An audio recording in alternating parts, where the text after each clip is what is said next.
Auto racing, one of the great spectacles in engineering, hitting man versus machine in a distance of mastery.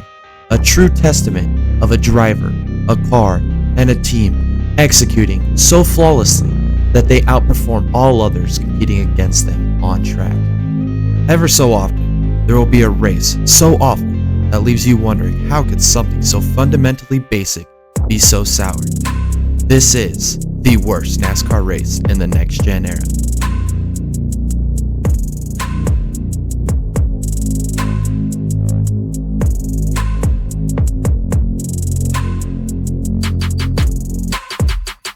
It's July 9th, 2023, Hampton, Georgia. The Cup Series is set for the 19th round of the championship, the Quaker State 400 at Atlanta Motor Speedway. Pole sitter Aric Almirola brings the field to green, the crowd full of excitement, unaware of what the racing gods were going to bestow upon them here this evening. We're racing in Atlanta. It's gonna be green, green, green. All of them.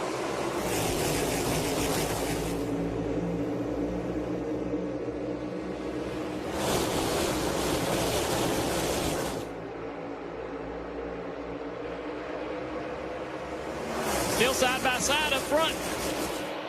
Waiting to see somebody get pushed clear. A lot of good help from behind Jeff, pushing down into turn 3. Up to speed now. Aric Almirola surges ahead. Joey Logano behind him, fighting for that second spot right now with Blaney.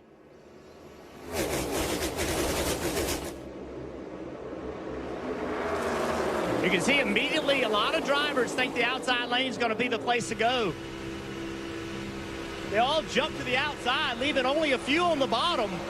Interesting to see, Junior, how that works out as this run goes on. Exactly what we saw last night in the Xfinity race. A lot of these guys must have been watching, paying attention to that outside line being the more dominant line.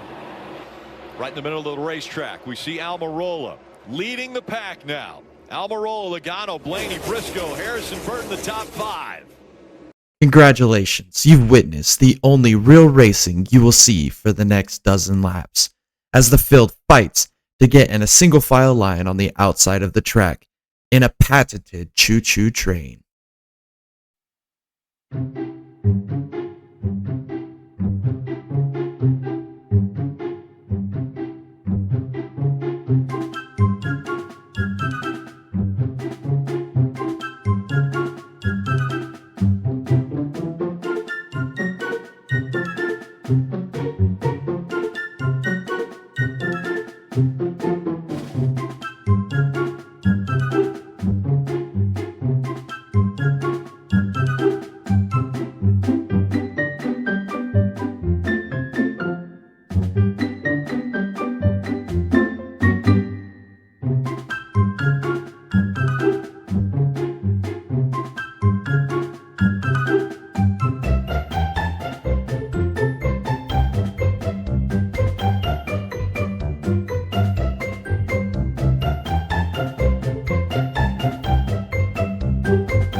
We've made it to our first commercial break.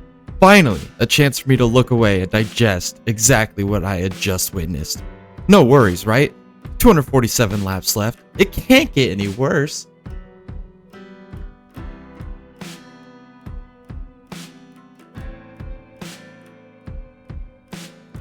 Oh, it could. First caution comes out here at Atlanta. It's for Harrison Burton, who spins coming off of turn 2. And the AMR safety crew to him. He was trying to roll forward, but all the tires are down and he's stuck. He can't roll. Yeah, so you see center of the lane, just a big wiggle. He was on the outside of the 19. You see the big wiggle. Great save. Great wreck avoidance by the 11 of Hamlin, the 38 of Todd Gilliland. And then the 21 just has no choice but to lock it down. Fortunately, pretty light contact to the inside wall. But watch right there. You see that wiggle? That could have been a very big accident into the outside wall. A great job by Harrison. Our first caution of the day, Harrison Burton, from a product of this new car, loses control, tags the inside wall, tires go flat.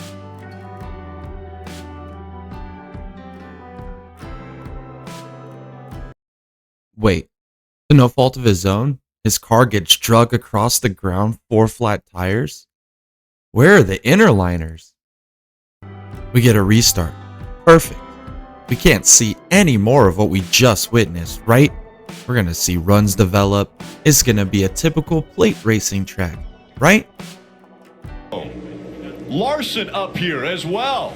He's trying to ruin this Ford parade as we see Larson in the 5 pushing Blaney now on that bottom line.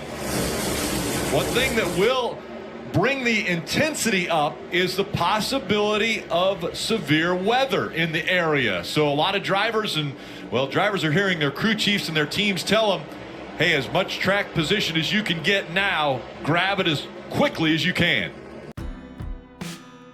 Wow. We're off to a good start. And now after a pitch perfect day, weather is approaching? This should be exciting.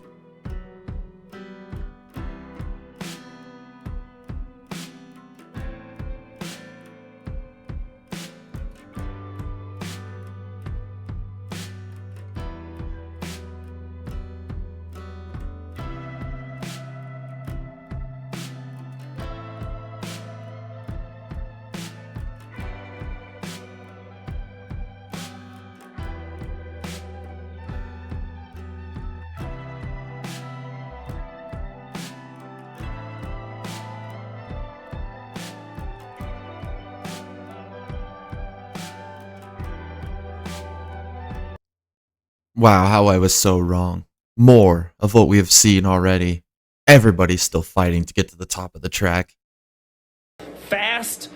You just don't have a whole lot of time to plan. It's very reactionary. It is breathtaking to watch these cars work their way through the turns at such incredible speeds.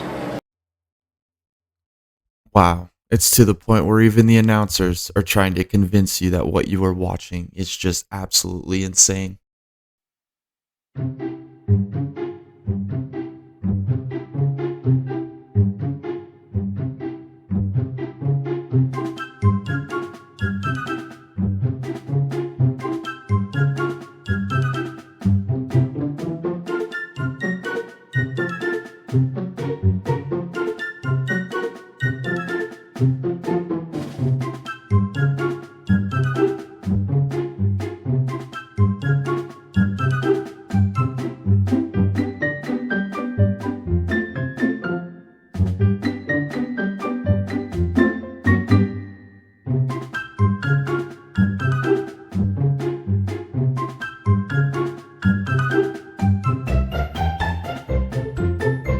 Hey, let's throw up a quick monster ad, because what we're seeing on track isn't enticing enough.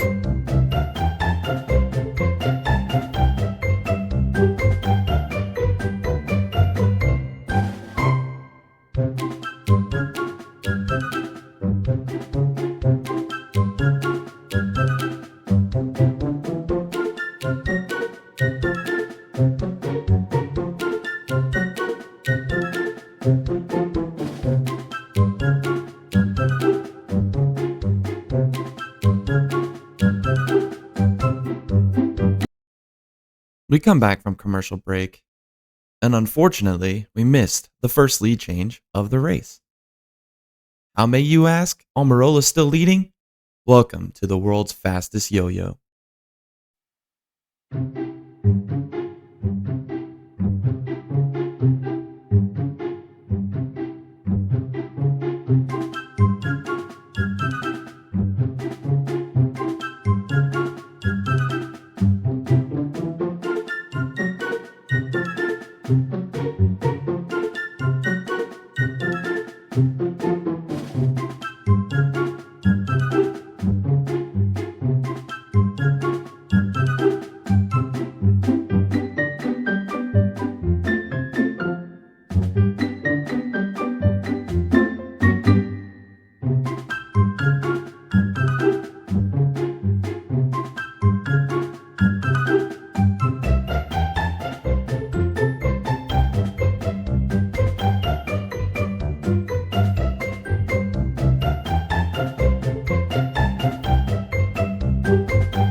Yeah, that's what you got to do. I think everybody's going to be more and more aggressive. Here comes the 45 to the top. Almost in the fence, Reddick. Now 3 wide on the bottom. Christopher Bell around both cars. Can he clear them? Almirola continuing to drop back. Bell does clear the 45. He's sideways. He's able to catch it. What a save. Wow. That was insane. That was a wreck. That is a wreck. I mean, he left tire tracks at 175 miles an hour. They might not be done. Look at how it's stacked up this whole field right here.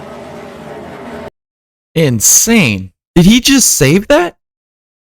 That is the best racing we've seen to this point of the race.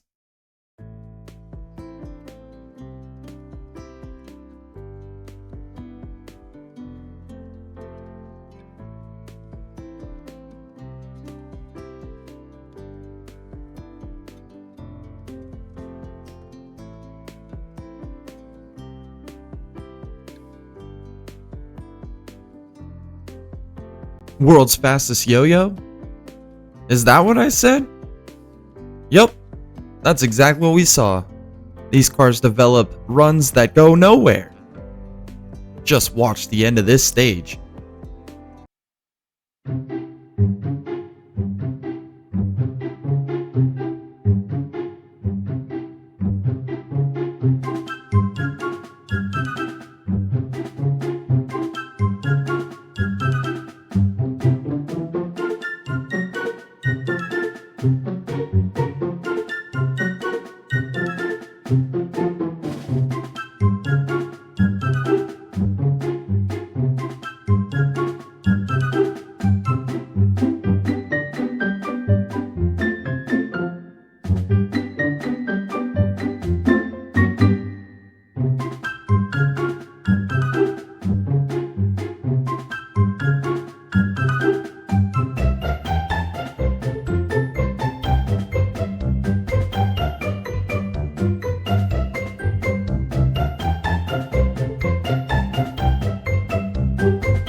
To the lead. He's able to clear the 22. He takes over the top spot.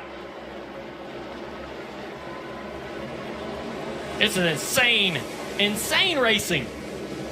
Incredible to watch. I mean, it is insane, Dale Jr., but racing? I don't know about that. From him, he gathers it back up. The 5 on the inside. Can he get alongside the 12? He can't. Big push from the outside. I mean, something has to give, right? This is going to get wild. Big run coming to the bottom here, Rick. We'll see if Larson has anything to do with it. To battle for this lead, potentially to win stage 1. Now Logano with a move. He goes to the inside. Final lap of stage 1. Can he clear the 12? Still there, tight quarter. Still there. Top lane's gonna push better. Still there. Down the backstretch for the final time of stage 1. 3 wide, Surge Rick. coming out of the 12. Brian Blaney pulling ahead. Larson able to clear the 22. Now, Kyle Larson fighting on the inside. He's got the nose in front as they come to the stripe. Blaney gets back in front of him. Okay, that was kind of exciting. Larson can make the fastest yo-yo in the world look cool. So Blaney, he wins stage 1. Drag race with Larson. Pit stop time, right? End of the stage. We're going to finally see strategy play out. Wait, are they really going all the way around the entire track on the apron there, coming off the backstretch? You can't make this up. This is real. We'll go to pit stops and Kim. Kyle Larson at the top of your screen. He said, I'm tight running behind people, low entry.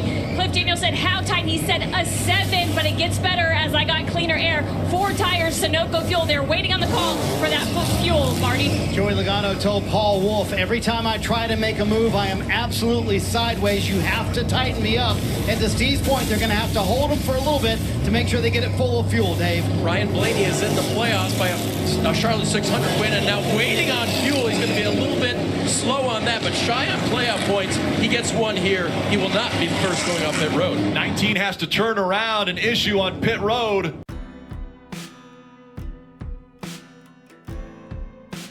Well, that's not a team performing at their max. We see pit road speeding penalties by Christopher Bell, William Byron, and Denny Hamlin. When the only strategy is not speeding on pit road, what kind of race are we watching? Larson on the outside. Blaney on the inside. A lot of help behind him. Logano with a big shove. And he'll put Blaney out front. Now we'll see if Blaney is going to try to block. 3 Penske's on the bottom row. A little bit of run out of the 5 of Larson. He's going to come up to the door of that 12 of Ryan Blaney. And we saw the 22 of Logano move up. We'll see. Looks like he'll stay in line with his teammate down on the bottom of the racetrack. Kind of felt like he wanted to get up, afraid to run that bottom lane, but he had his teammate down there and didn't want to hang him out. 12's way out in front now. 3-4 car lengths out in front. He's going to have a huge run from the back. Both lanes coming up to him. Does he jump in front of this 5 and slow him down? I feel like that eventually he's going to have to make a tough choice whether to stay with his teammate or allow that outside line to be able to start to get around these guys. We've got to get information from your spotter. How many cars are in your lane? Look at the 45 going to 3 wide here, trying to get around the outside of Busher in the 17. Can't do it. 22 trying to pull the 2 through on the bottom. Half X and 1 off. The 2 is stuck on the bottom. 22 on you, then 2 off again. 1 off. We were hearing Josh Williams there, the spotter. And spotters are so busy at tracks like this, telling their drivers as much of the information they can that's happening behind them. Please, don't put the yo-yo back into effect. Well, I hate to say it, but that was some of the best racing you're going to see off that restart. I would equate this to a rubber band effect. Watch these guys as they continue to string back and forth, still fighting for that outside line.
Wait, am I forgetting something? Wasn't there a threat of weather that was in play in the first stage? What great visuals on board with Kyle Busch. The Cheddar's on board. And so, Steve, I want to talk to you about this whole rain situation. Rain is building behind us and is certainly coming towards the Atlanta Motor Speedway. But I have not heard every crew chief tell their driver that it is coming. So how do you message that with your driver? You don't want to build any more urgency than they have inside the car right now, but you also want to let them know, hey, this might be a race to the end of stage 2. Well, the question is, what was your plan heading into it? You know, if your plan was be aggressive and lead every lap, I don't need to tell you to try harder. You're already trying hard. Wait, trying hard? I mean, you're not wrong. It's just hard to really try hard when you have a rubber band that pulls you back every time that you get a run on somebody in front of you. I mean, what's the worst that can happen here?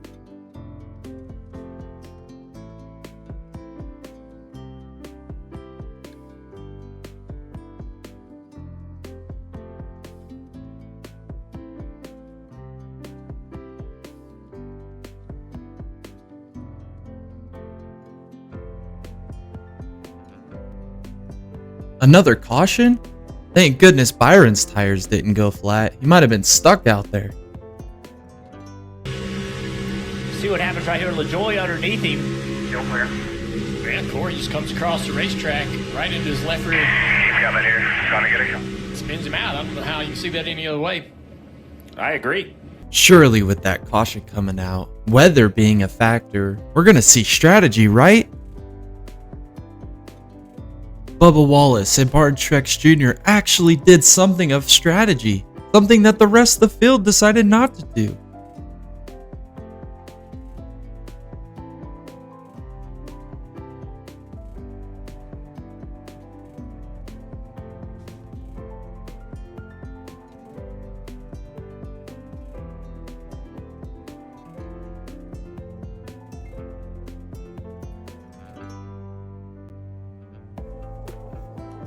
Are my eyes deceiving me? Are we actually seeing some legit racing?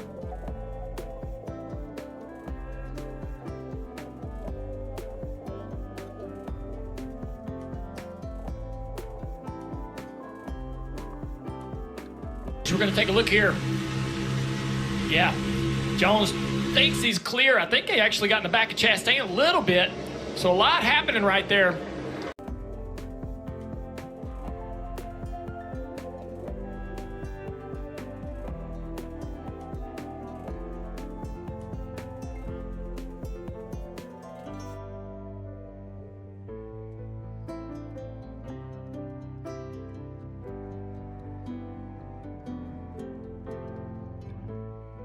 Finally, we've waited all day for this. Some great side-by-side racing where runs actually mean something. Can we sustain this? Larson's around in front of the field. I spoke too soon. We get a good 5 laps of real racing. All ended so shortly.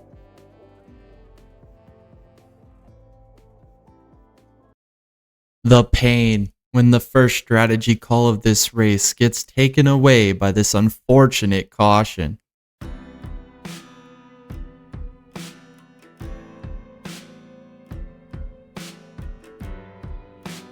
Can we get another update on the weather?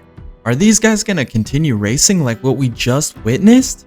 I do not think we're going to the end of the race without getting wet, FYI. I think we're going to need to drive as far forward as we can here because the stage caution pit stop is going to set the running order for a short sprint. That's my prediction. Well, that's promising. Now we're going to see them race even harder, knowing that the rain's coming and they don't even predict that they will make it to the end. Let's cross our fingers and hope that's what we see. 3 new names at the front. Allmendinger in the 16. We've got Bowman pushing on that inside line. Eric Jones jumping to the outside back there, making it 3 wide in that 43. Not working out for him as he fades back. Expect the runs to be bigger, a lot more moves, the blocks to be bigger. That sounds like more caution. Yep. If we're trying to race to halfway, an official race before the rain, and accomplish a win for one of these drivers, I don't know if we'll get there before we have more yellows. 30 laps away from the halfway point, and again, it's halfway or the end of stage 2.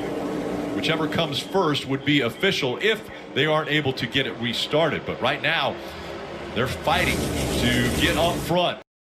Oh, how bold of a prediction that was. How could I be so wrong? As the battle for the top of the track yo-yo effect continues.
we need right now? We need another one of those ads. This time, Coca-Cola, if you're feeling real thirsty, of course.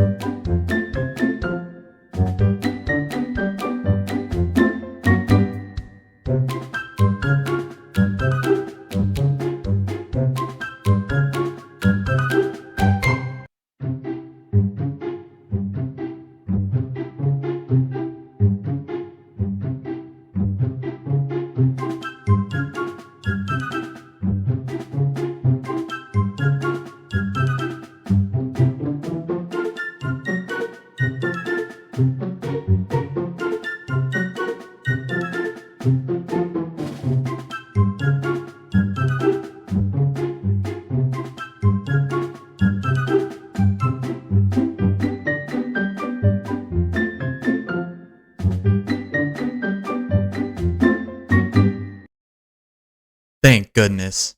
Looks like we're going to another commercial break. I wonder what this race is getting more of. Getting even more intense. We didn't think that it could get more intense than what we saw in the first stage, but stage 2, they've ramped it up to another level. That's right, it's getting more intense. Obviously, I'm not watching the same race that they're watching.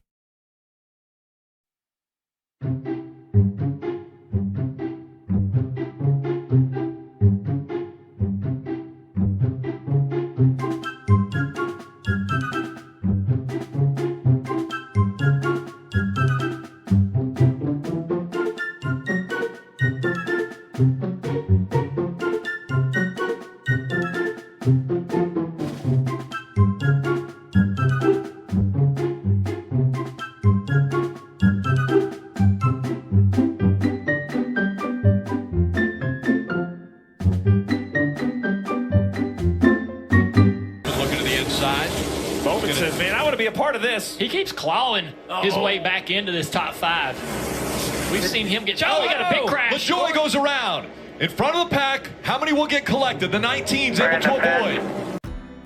Another wreck? While everybody's fighting to get to the outside line? I'm actually surprised. I didn't think that would happen.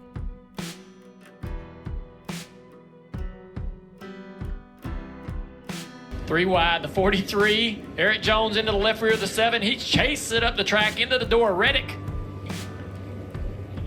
21, or the 1 car, I'm sorry, jumps the left side of the 54. That's pretty hard contact. Eric Jones had a big run, and he just... Well, it looks like the 7 actually came down. It looks like, I thought the 43 was going up into the 7, but it looked like the 7 actually came down on the 43. First major crash of the race. A product of this great rubber band racing. Wait, hold on. What is this? Are they pitting? Is this strategy being played? Is this the turnaround that we needed in this race?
Are my eyes deceiving me? Are we finally seeing something relevant to legit racing not being interrupted by a caution? And strategy was played out prior?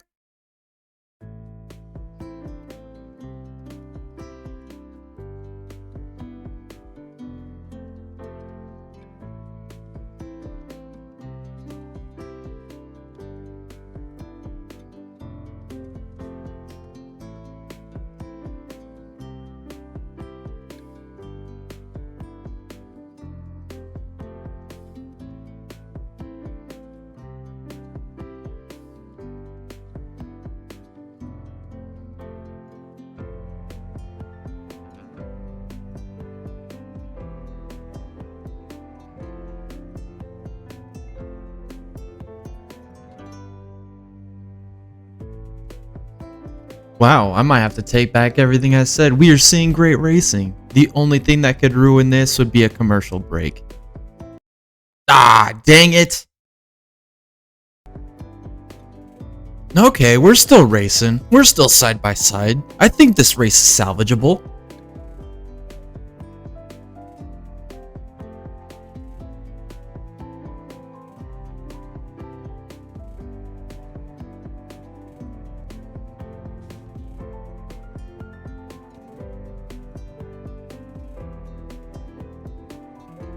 Only thing that could put a damper on things is if we got a caution.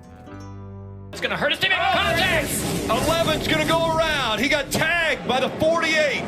They both get collected, slide into the infield, and the caution comes out. Oh, there it is. 48 gets loose right here. Looks like, yep, loose. Up the track he goes. How does he get contact here? Yeah, just 11 down the track, and he just has to lock it up. I've been watching Alex Bowman. He's had his hands full. I've seen him multiple times have to be all the way out of the gas off of turn 2. Well, that looked familiar. It's like we've seen it several times so far in this race. Product of the car, product of the racing.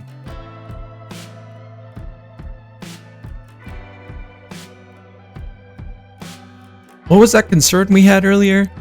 Oh, that's right. Weather. Oh man, I don't know. What's the latest lightning strike? The rain is moving in faster than the lightning now. So I would say the rain is, my guess is 10 minutes. So 10 minutes is 20 laps, and we have 14 laps of fuel. Yes, sir. Right at it. Concerned about weather. You still need fuel. Unfortunately, the leaders have to pit. Remember that strategy I talked about earlier? Well, some guys think they can make it to the rain. As the bearer of bad news, the only good racing we had seen this night was a 25-lap stint. We for sure weren't about to see it here as the rain was on its way to the track.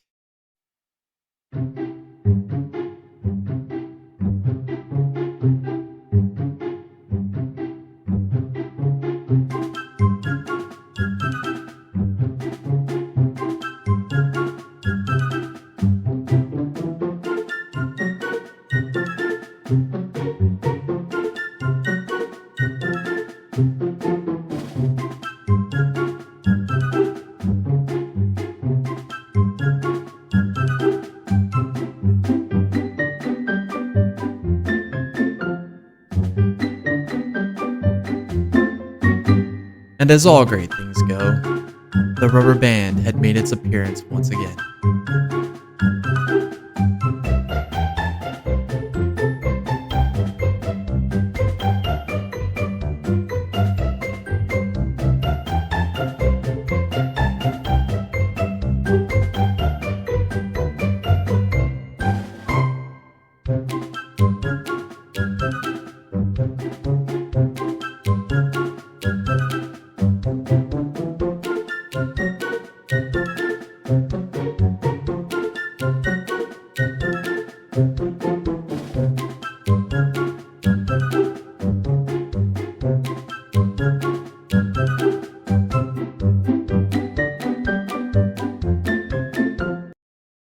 Right in his tire tracks, and around goes Kevin Harvick. He's on the apron, though. Green. Right now, we see no caution. No caution? Even the racing gods just want this race to end.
Ryan Preece is around. Wallace also caught up in this. Caution has come out. It's like a product of this racing, as we've seen many times already tonight. Another car, another incident.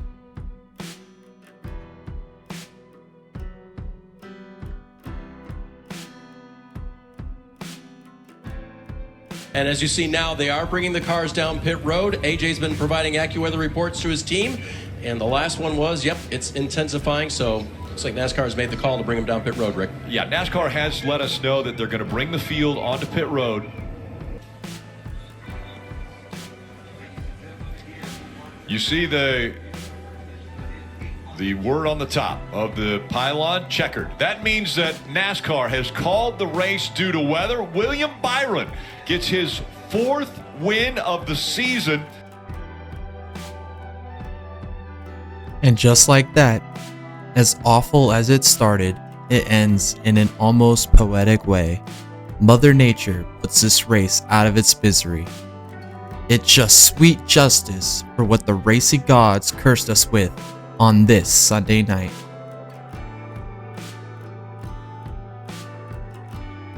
My synopsis. Overall, it wasn't all bad. We had a solid 30 laps of good racing just to come to a screeching halt due to caution. We had wrecks of similar nature and cars on edge losing grip. No legitimate strategy that came into play until late. We witnessed rubber band yo-yo style racing where runs developed fast that couldn't go anywhere with a lack of help. How far this great track has fallen. After many outstanding battles between the sports legends and tire conservation playing into the track's legacy, we've now been reduced to a pathetic version of plate racing. I'll leave you with this. Every so often in racing, you get a race so bad that you just can't look away.